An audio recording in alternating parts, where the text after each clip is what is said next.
বিবর্তন media, be honest and make honesty.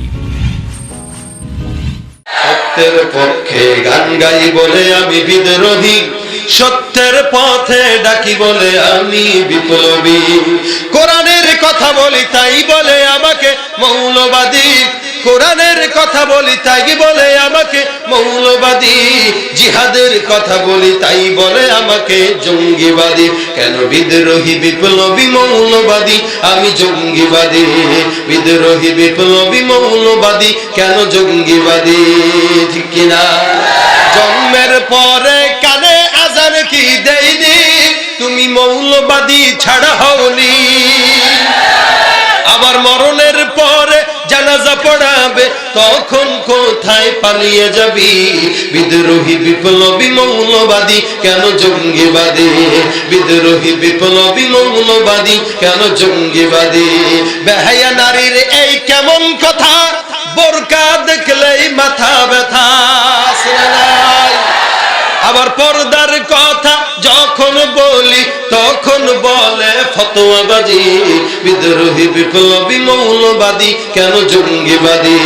কি মনে করে ওই হনুমান, দাড়ি টুপি দেখলেই তালেবান। আবার সিংহের চেয়েও বেশি ভয় পায় মাথায় পাগড়ি দেখে যদি। বিদ্রোহী বিপ্লবী মৌলবাদী কেন জঙ্গিবাদী, বিদ্রোহী বিপ্লবী মৌলবাদী কেন জঙ্গিবাদী? আমাদেরকে জঙ্গিবাদ বললেও আমরা বলবো, না বললেও বলবো, সোজা হিসাব। ঠিক কিনা? হক কথা যতদিন আছে ইনশাআল্লাহ বলে যাবই। আগে মানুষ টাকা না পায় সিরা প্যান্ট পড়তো, আর এখন বেশি টাকার কারণে সিরা প্যান্ট পরে। রাস্তার দুই ধারে সিনেমা হলের উপরে পাগলের বেশ ধরে শরীরটা খালি করে মানুষের সুরতে ও ইবলিসকে যাকাতের কাপড়টা ওকে তুলে দে।